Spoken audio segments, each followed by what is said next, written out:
Livro do Êxodo, lição 6.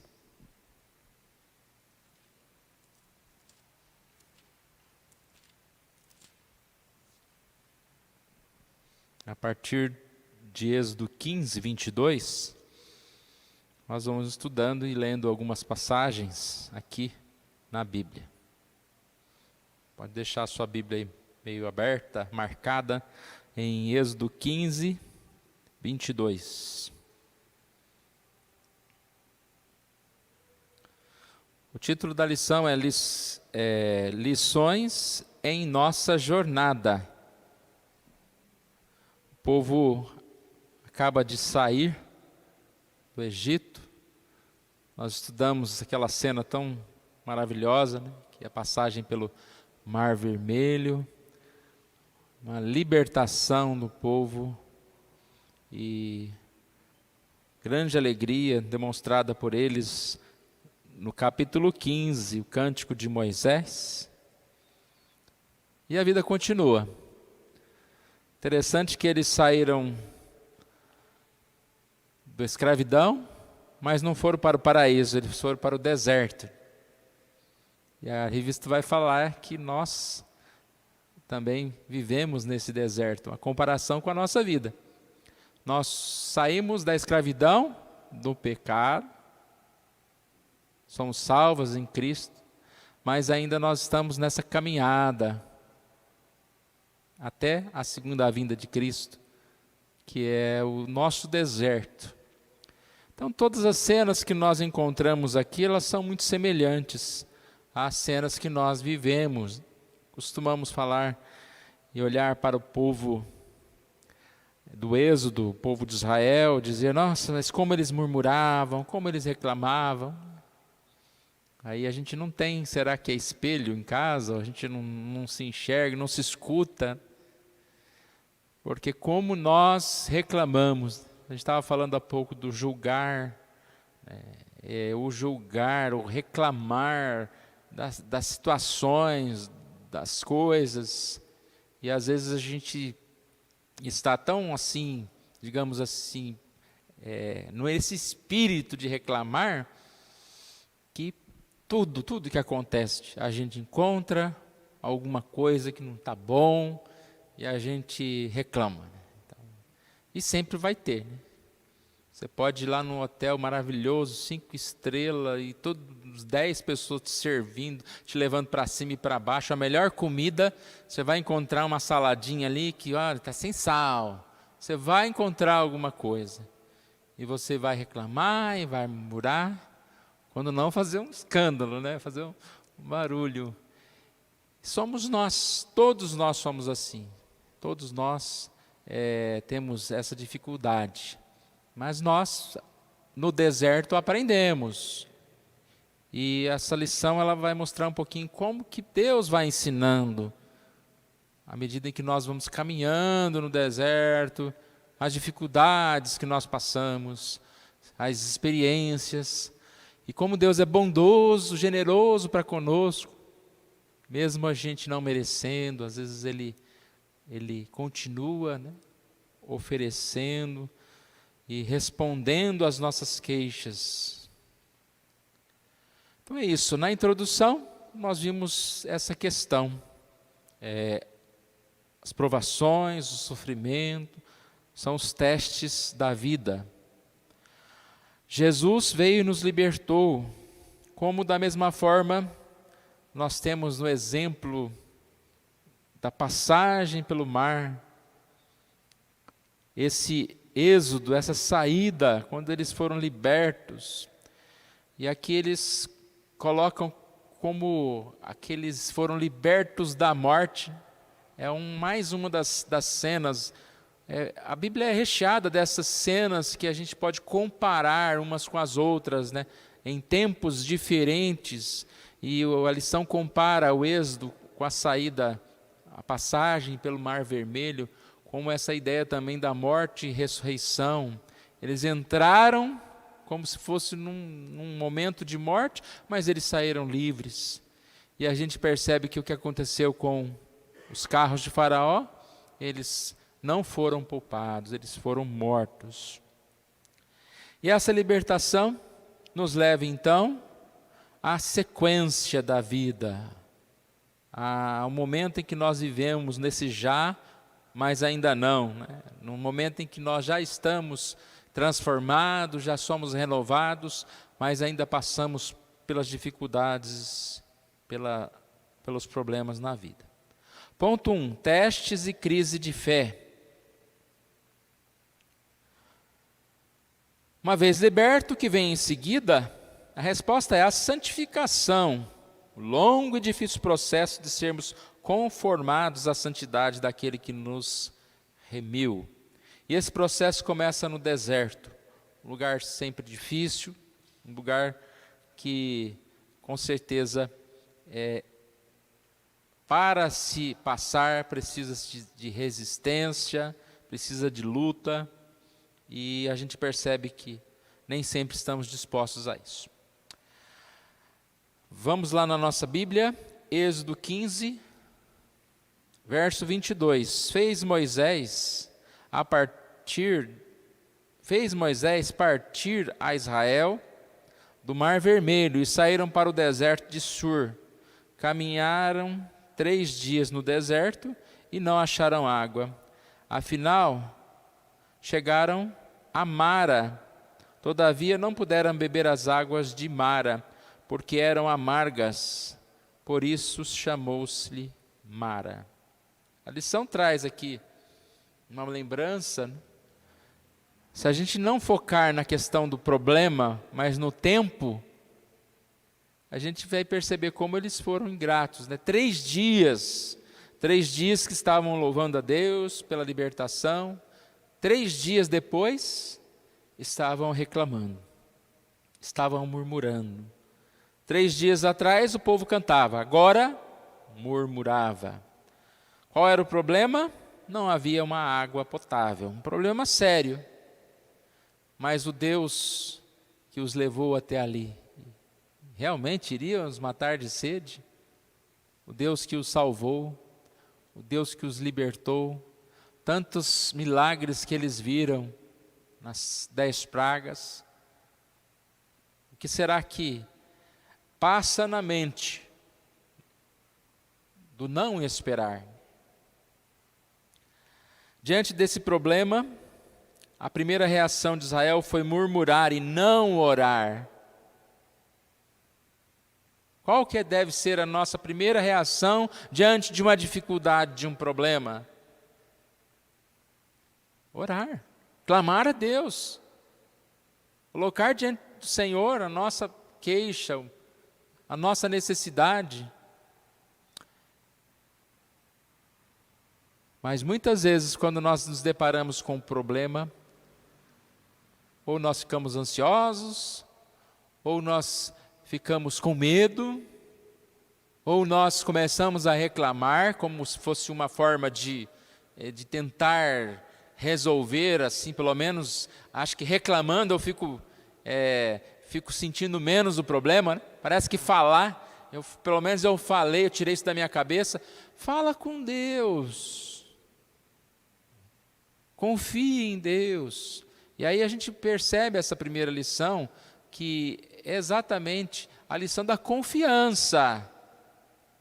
Por que nós passamos por dificuldades neste deserto que nós vivemos? Para aprendermos a confiar mais em Deus, para realmente demonstrar a fé que nós recebemos a partir da vida. Aqui, em resumo, a gente percebe que Deus não age de forma contra o povo, não recrimina o povo, apenas manda Moisés mandar ali jogar um pedaço de madeira nas águas, as águas de Mara, que eram águas amargas, e as águas se tornaram doces. A lição diz, o Senhor estava testando, o Senhor estava treinando o povo para obedecer. A gente percebe aqui que é um momento de reconhecimento de Deus, estabelecimento de confiança em Deus. O que é confiar em alguém? você confia em alguém. Quando você tem provas de que essa pessoa é confiável. Quantas vezes essa pessoa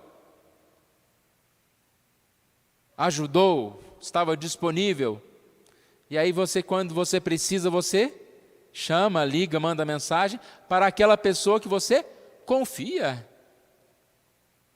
Mais uma vez, você imagina essas pessoas vendo Deus servir de forma não natural, de forma sobrenatural, com um milagre. O que isso é deveria ser para o povo? Mais um dispositivo de confiança. E na sequência aqui, há uma palavra, né, falando sobre essa necessidade de obediência. A lição fala algumas vezes que o povo está sendo preparado para receber a lei. Provavelmente é a próxima lição, né, que nós vamos estudar mais para frente. E aí a gente percebe que Deus está querendo passar essa mensagem também. Confie e obedeça. Obedecer, muitas vezes, é conviver no deserto, diante das dificuldades. Manter-se fiel diante das dificuldades. O versículo 27 diz que eles chegaram a Elim, onde havia 12 fontes de água, 70 palmeiras, e se acamparam junto às águas. Faltando água, né? Agora parece que tem muita água. Um lugar bonito, um lugar para descansar, um lugar para que eles pudessem seguir essa viagem em paz. Mas não acaba aqui. O segundo histórico aqui é no capítulo 16, a murmuração novamente por causa da fome. Partiram de Elim, capítulo 16, verso 1.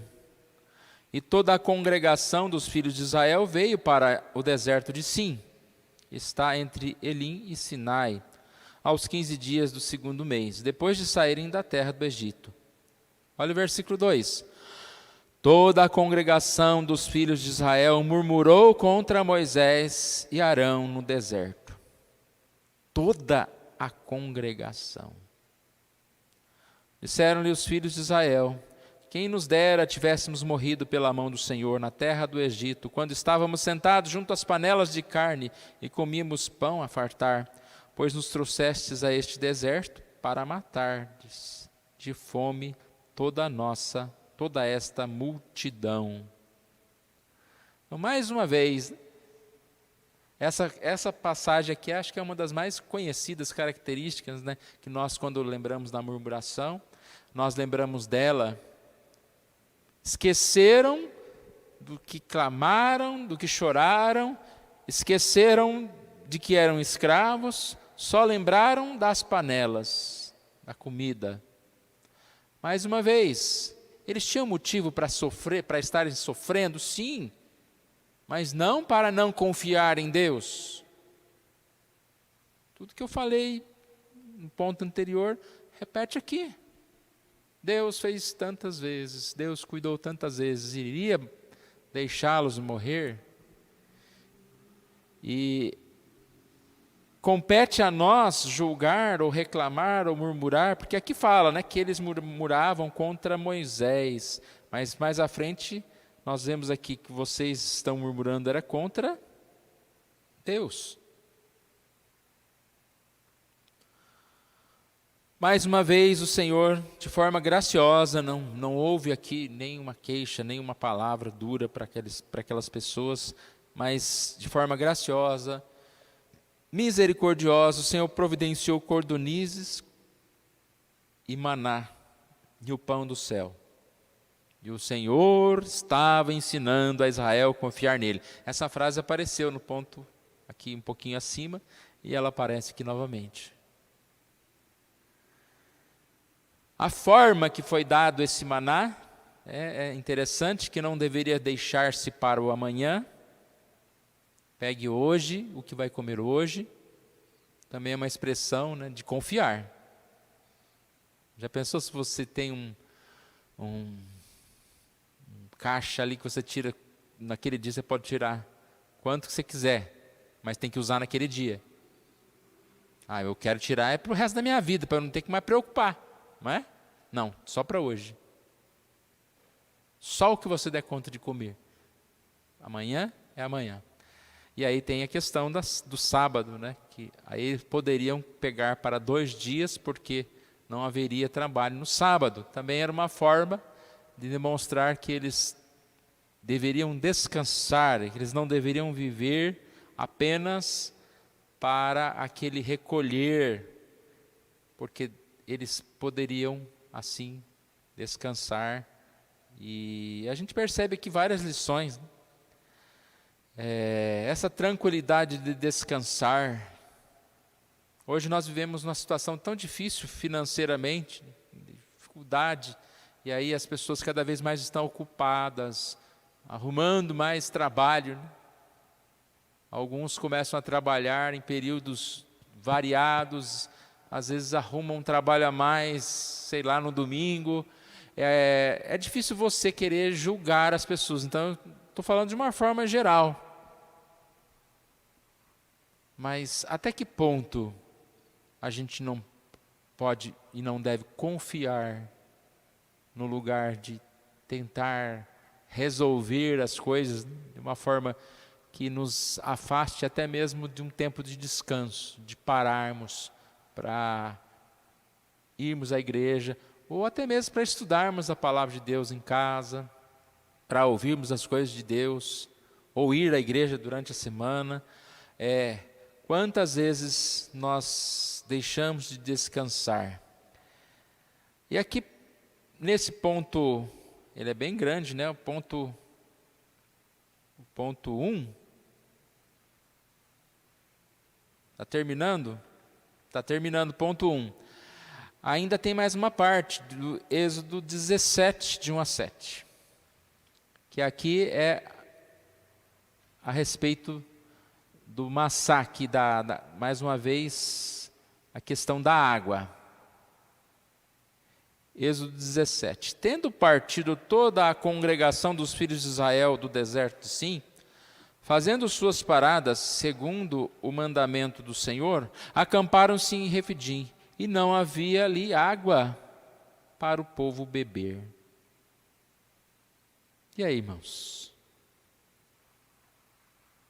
Mais uma vez, contendeu, pois, o povo com Moisés e disse: dá-nos água para beber.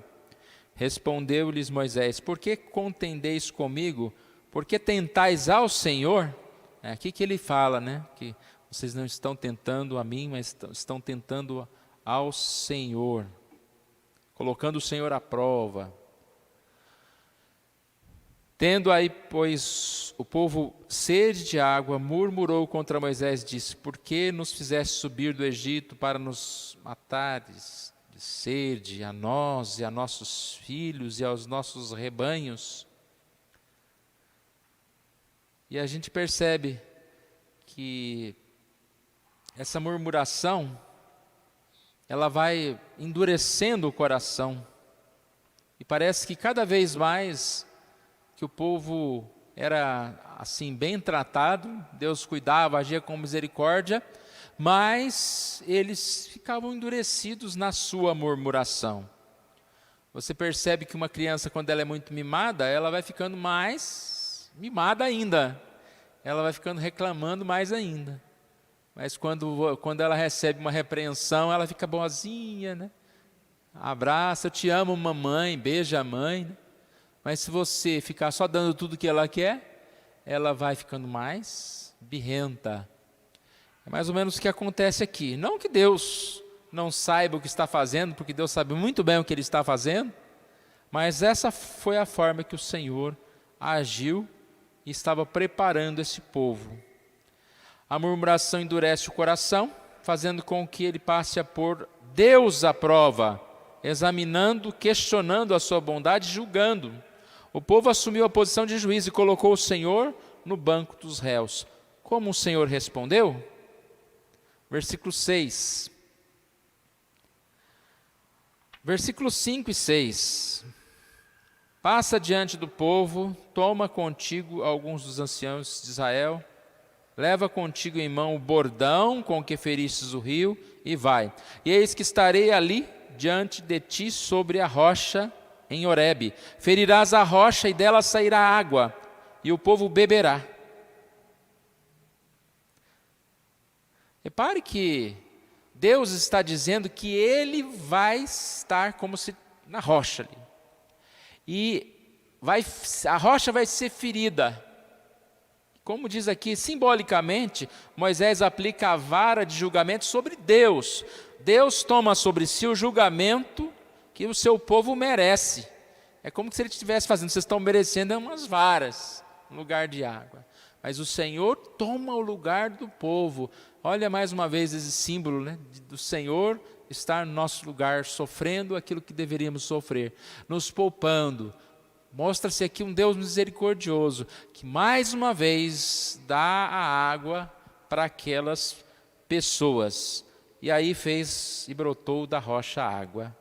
E o povo saciou, aí o povo murmurador, ele pôde assim beber essa água. Alguém quer nos ajudar nesse primeiro ponto? Pode falar. Pastor,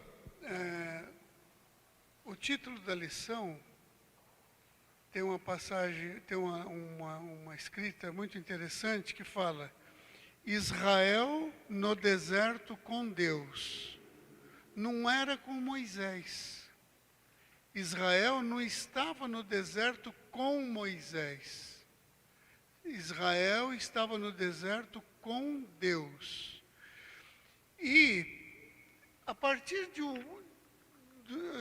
de algum tempo depois que Deus tirou o povo do Egito,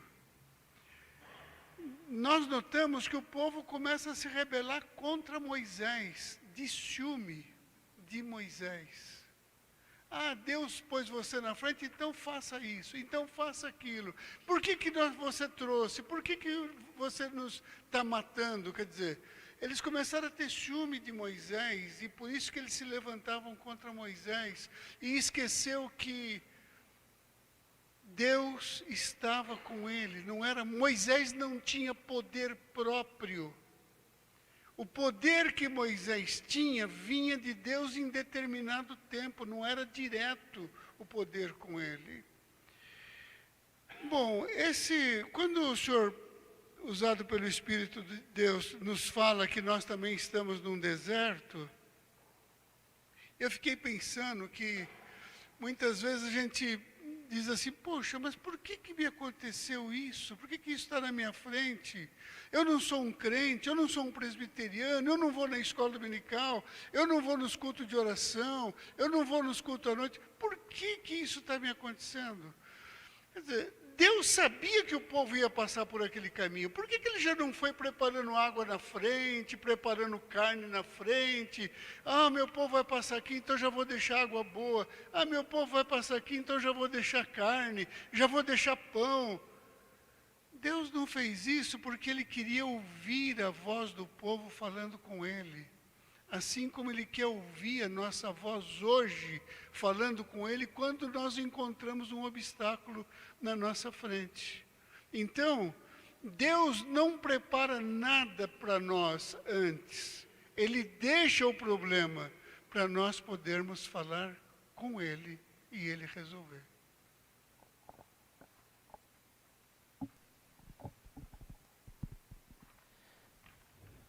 Então, e é verdade, esse ponto, ele traz muito essa ideia de confiança também, né? A gente experimenta na vida as experiências difíceis. E isso são para fortalecer a nossa confiança em Deus. Mas quantas vezes, né, irmãos, parece que a gente esquece dos livramentos de Deus. E está lá de novo. Ah, água, faltou água, mas já faltou outra vez, já deu, calma, vai dar tudo bem, vai dar tudo certo. Mas nós não, nós sempre temos um problema, e aquele problema, ele como se fosse uma muleta para nós reclamarmos, né, da vida. E nós precisamos aprender a confiar. Acho que é essa grande Grande lição, né? Nós vamos morar com Deus, nós vamos estar para sempre com o Senhor, e aqui Ele coloca diante de nós essa forma. Mas você tem certeza, você confia em mim, você está assim, buscando, você confia nessa proteção? E nós, infelizmente, muitas vezes falhamos. Mas a gente vê essa graça, porque como Deus agiu aqui várias vezes, abençoando, dando a água, dando o sustento. É assim que Deus vai nos levar para os céus, pela grande misericórdia. Nós não merecemos, nós não somos ninguém, mas nós somos assim abençoados por Deus. Mas é uma caminhada para a gente aprender. Mas vamos continuar aqui. Ponto 2. Capítulo 17 termina com uma batalha contra os amalequitas. Aqui no verso 8 começa a falar sobre essa batalha. Veio Amaleque, pelejou contra Israel em Refidim. E em resumo aqui, diz que Moisés ordenou a Josué para que ele escolhesse alguns homens para a batalha, né? E ele diz: eu vou estar lá no alto do monte com o meu bordão, com o bordão de Deus na minha mão. E aí é aquela história interessante, que eles estavam lutando, enquanto Moisés levantava a mão, Israel prevalecia, verso 11. Quando, porém, ele abaixava a mão, prevalecia Amaleque. Então, por quê? É aquela explicação, né? Se você levanta a mão segurando qualquer peso, seja leve, uma hora você não suporta mais. Aí acho que ele cansava e abaixava a mão. Eles arrumaram um lugar para ele sentar e as pessoas seguravam a mão dele para ficar erguida, e assim eles ganharam a batalha. Mas percebe, irmãos, quem que estava lutando lá embaixo? Era Josué e alguns homens.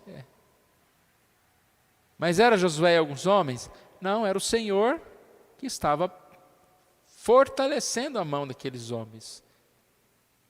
Eles já foram lembrando, sabendo disso: olha, vocês vão, mas eu estou lá, intercedendo, eu estou lá com vocês, diante de Deus, com o bordão que tinha essa representatividade tão grande, de abrir o mar, de tocar numa rocha e trazer água.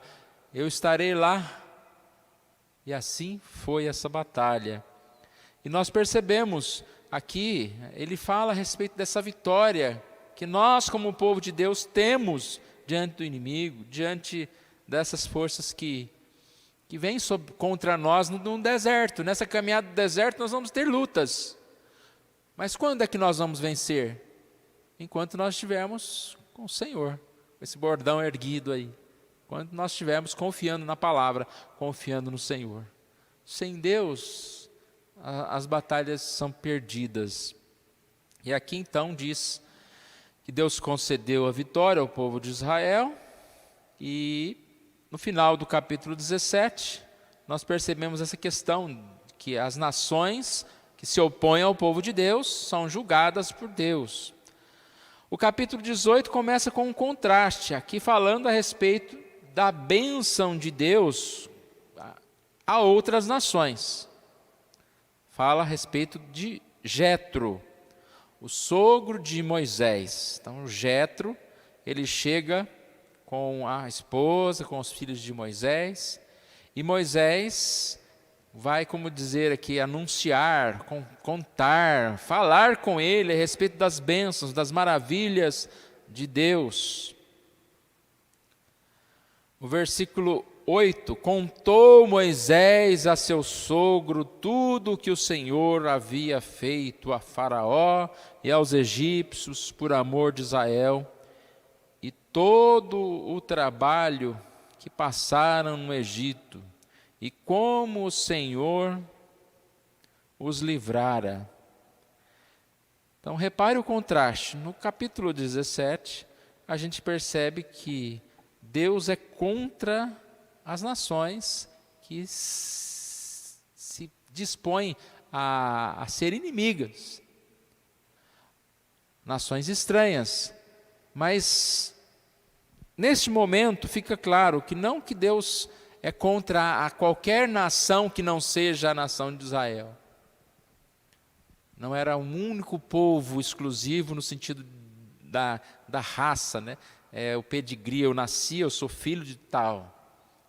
Deus escolhe os seus, de quem Ele mesmo quer. Tanto que nós vemos toda a Bíblia, e principalmente evidenciada isso lá no Novo Testamento, com os judeus e gentios, a salvação sendo levada às pessoas.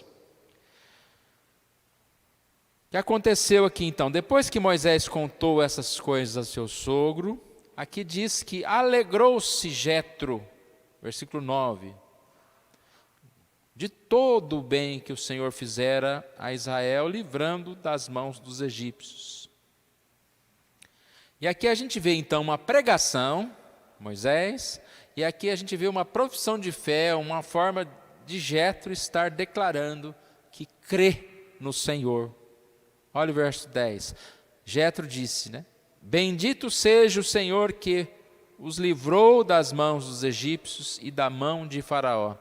Agora sei que o Senhor, é Ele, né? Eu sei que o Senhor é maior que todos os deuses, porque livrou este povo de debaixo da mão dos egípcios, quando agiram arrogantemente contra o povo. Após fazer essa declaração, eles partem para um sacrifício à mesa. É como se aqui Jetro com Moisés estivessem participando da ceia, né?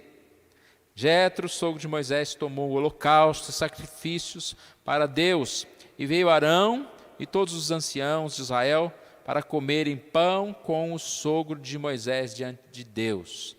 Então a gente percebe que Jetro, um midianita estrangeiro, que se alegrou com a salvação. É um homem, digamos assim, que era um sacerdote dos outros povos, agora faz parte do povo de Deus. Porque ele viu, ele testemunhou a bênção de Deus na vida do povo. Assim nós anunciamos, né, a palavra de Deus às pessoas. Nós anunciamos aquilo que Deus faz, testemunhamos aquilo que Deus faz na nossa vida. E assim a gente mostra, né, como Deus é realmente maior do que qualquer Deus. Lá na conclusão vai falar sobre isso. Maior do que qualquer outro Deus é o Senhor. E nós podemos, assim, testemunhar. Então Jetro foi recebido no povo da aliança.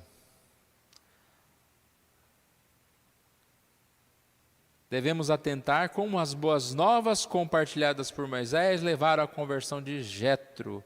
Como essa conversão foi celebrada com culto e com refeição pactual. Evangelização leva a adoração e adoração à comunhão.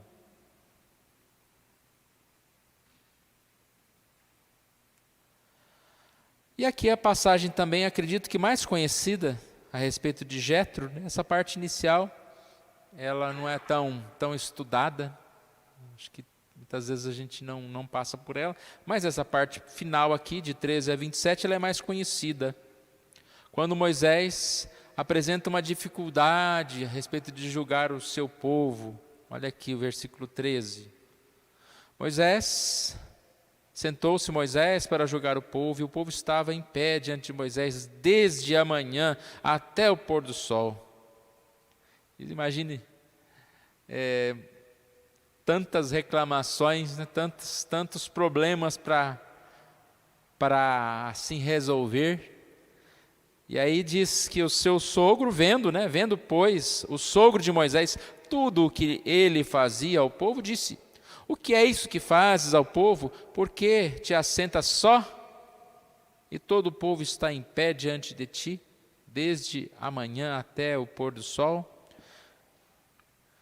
Respondeu Moisés: é porque o povo me vem a mim para consultar a Deus. Quando tem alguma questão, vem a mim para que eu julgue entre um e outro e que lhe declare os estatutos de Deus e suas leis. O sogro de Moisés, porém, lhes disse: não é bom o que fazes, sem dúvida desfalecerás, tanto tu como este povo que está contigo, pois isto é pesado demais para ti, tu só não podes fazer.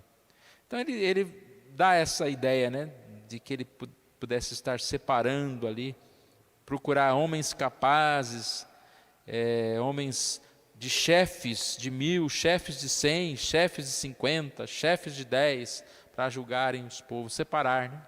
Imagina a quantidade de pessoas que Moisés tinha que atender. E aí a gente percebe que, mais uma vez a lição citada aqui, que isso é uma preparação que o povo vai receber a lei de Deus. Quer falar, irmão? Pode falar. Eu só queria lembrar que um novo convertido fez o que os velhos crentes não fizeram, não é? Quer dizer, ele chega, se converte e ele vai fazer um agradecimento a Deus pelo que os judeus deveriam ter feito e que até ali não tinha feito. Ele falou: nossa, que Deus maravilhoso, então vamos fazer um agradecimento e tal. E o povo que estava já com Deus não lembrou de fazer. E como novo convertido, ele começa a dar boas ideias a Moisés do que ele tinha que fazer. Isso é lindo, isso é maravilhoso. E faz os crentes velhos aprenderem a ser novo de novo. É um puxão de orelha, né, para nós, que às vezes ficamos acomodados. A acomodação é um grande problema, né, na vida. Quarta-feira eu estava falando a respeito da questão da segunda vinda de Cristo, e uma da passagem lá diz que a gente não está aqui de vestes brancas, sentado no monte, aguardando Jesus voltar, né? Mas nós estamos aqui para trabalhar, para servir a Deus, e precisamos sim sempre ter essa expectativa de fazer coisas boas, coisas novas, né? Nós precisamos orar pela nossa igreja, a Igreja Presbiteriana do Brasil, para que possa sempre renovar-se, né? Nós teremos a reunião do Supremo Concílio agora em julho. É um momento especial, né, que a igreja tenha essa disposição, tem muitos pastores novos, muitas ideias novas e muita coisa que precisa melhorar, que pode ser mudada, né? Então, que Deus esteja abençoando. Mas não precisa falar lá da Igreja Presbiteriana do Brasil, começando aqui, né, na nossa igreja, na nossa casa, que a gente possa fazer coisas que sejam úteis mesmo, né? Boa lembrança que nós ouvimos aqui. E essa ideia da gratidão também, né? O povo tinha ouvido, não só ouvido o que Moisés falou para Jetro, vivido. E já estava lá reclamando, fazendo fila lá para Moisés, né? Porque acho que não precisava de tudo isso. O que o povo tanto tinha que estar atrás de Moisés, né? Resolvesse melhor os seus problemas. Mas o povo estava reclamando. E vem Jetro, alegra-se com algo que ele ouviu, com a história que ele ouviu, e ali, como foi lembrado, ele presta esse culto a Deus, ele está se alegrando com o Senhor.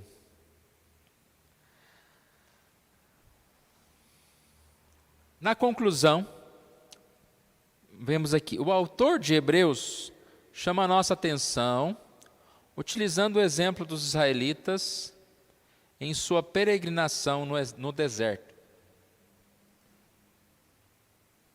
Vamos fazer essa leitura? É Hebreus 3, de 7 a 13.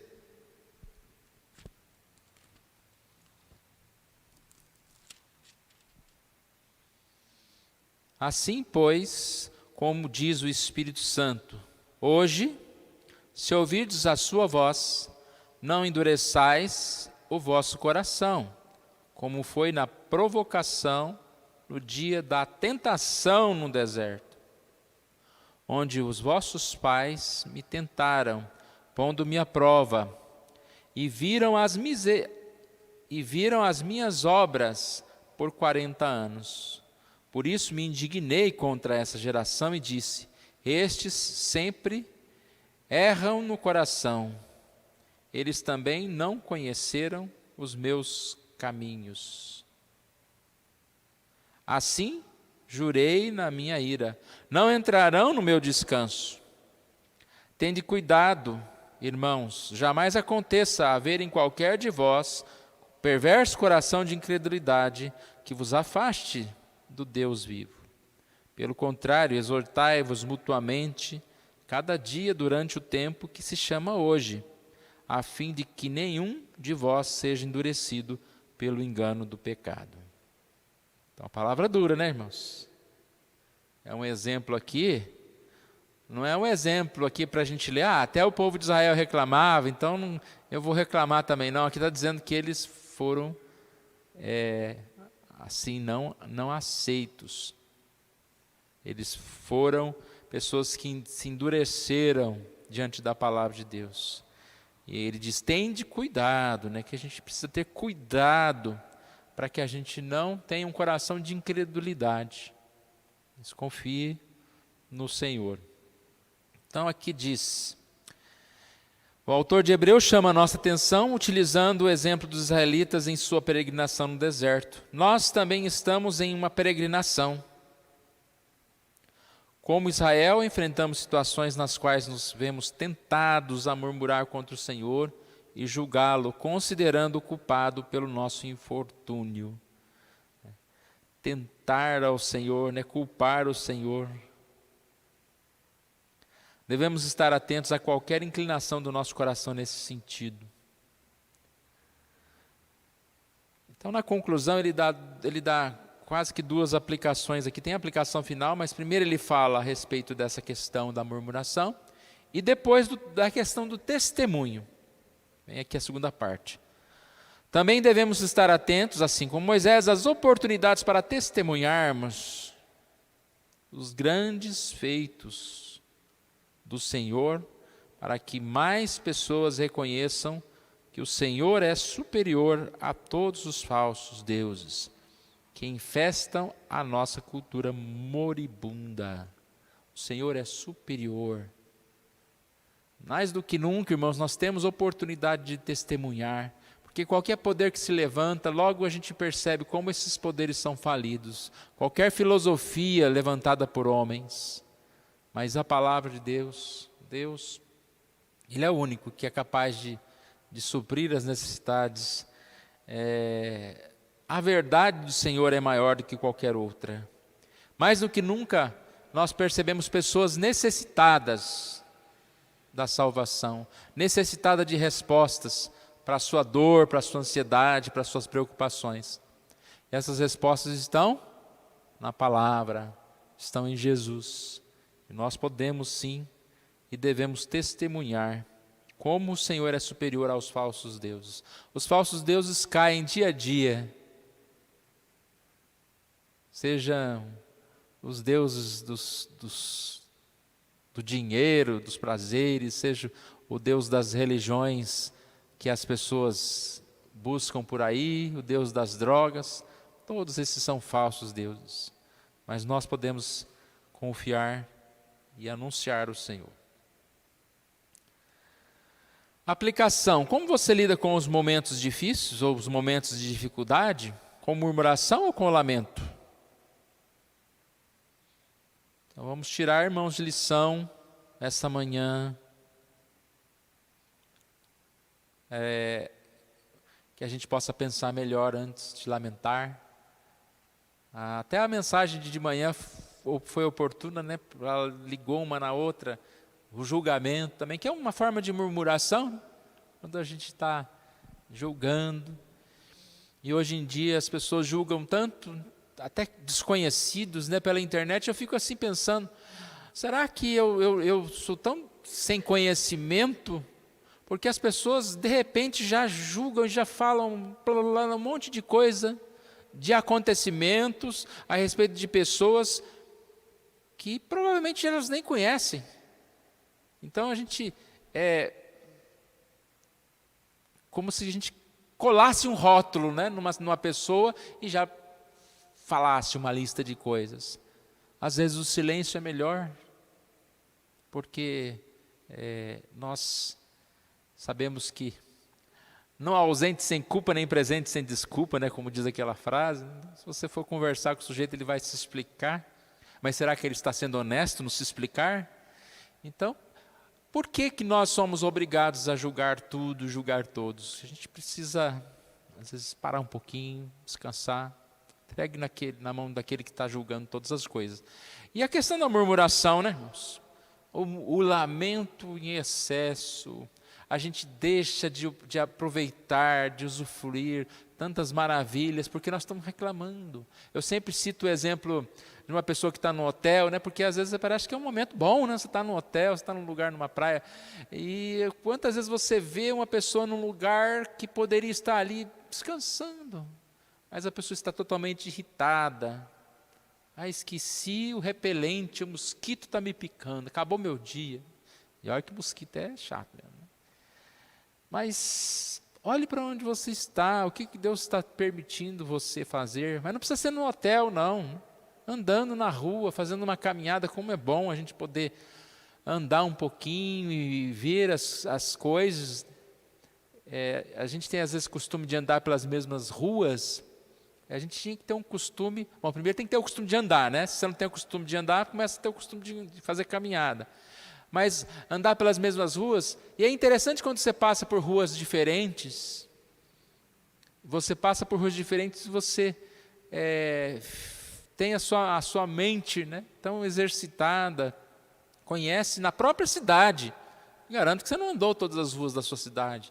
E você vai percebendo as pessoas, às vezes vendo dificuldades, né, de pessoas que moram em certos lugares, ou luxo de outros, e o que está acontecendo na vida dessas pessoas, e o que está acontecendo na minha vida, e você tem oportunidades para esquecer até mesmo dos seus problemas. E como eu estou lidando com a murmuração em relação às situações?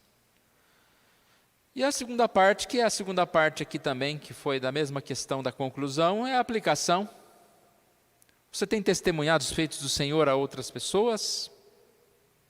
Como anda a sua comunhão com aqueles que reconhecem o senhorio de Cristo?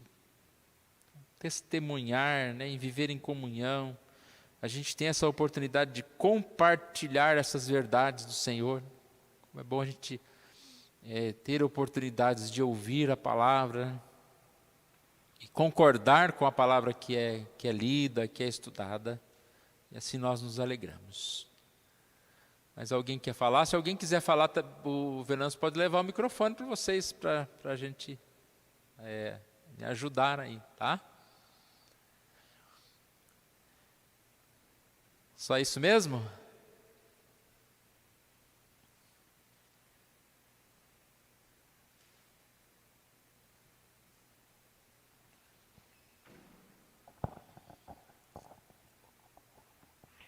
Nós temos um tempinho ainda, só para compartilhar um pouco, né? Eu achei muito interessante, não somente isso que eu vou dizer, mas toda a lição traz para nós muito ensinamento, mas sobre o sogro de Moisés, né, que já foi citado, ele chega e ele dá um exemplo muito oportuno. Ali quando ele fala para Moisés que não era bom o que o Moisés estava fazendo, ele vendo que Moisés estava se desgastando, né? O povo, tudo o que acontecia, é Moisés que tinha que resolver. E então ele fala para ele, olha, você olha o povo aí, homens capazes. Então essa palavra que me chamou a atenção, trazendo para nossa realidade, né, a nossa vida, por que não na nossa igreja, podemos dizer. Né? Eu creio que o estudo ele vem para nosso aprendizado e para aplicação na nossa vida, no momento em que estamos vivendo. É a nossa igreja. Muitas vezes a gente fica centralizado, digo a gente assim de uma maneira geral, em uma pessoa, um líder. Se esquece que pode ter muitos líderes, né? Pode ser distribuído esse trabalho em que todos vão trabalhar. Tem muitas pessoas capazes, mas fica ali porque não teve oportunidade, ou porque alguém não teve essa visão, assim como o sogro de Moisés. Então, creio que é um momento de a gente pensar também. Quando nós vamos votar, né, elegendo diácono, presbítero. Às vezes a gente fica pensando, mas quem será? Não tem homem, não tem pessoas, porque a nossa visão é muito limitada. Mas é um momento que eu vejo assim, nós devemos estar orando e vendo, né, pedir para Deus dar essa visão também para nós, para ver pessoas que podem estar assim, auxiliando no trabalho que não é nosso, mas o trabalho de Deus. Até, inclusive, pensando no trabalho de evangelização. Assim, nós vamos pensar assim, então, eu tenho que evangelizar, sim, mas com os irmãos unidos, quanto mais evangelizar, melhor. Com certeza, o capazes aí, né? Às vezes a gente olha, não tem ninguém capaz, mas Deus capacita. E às vezes a gente que não está vendo, né? Tem muita gente capacitada e poderia estar fazendo melhor do que outros que estão fazendo, né? Não que querem tirar um para colocar o outro, mas e nós não temos essa disposição.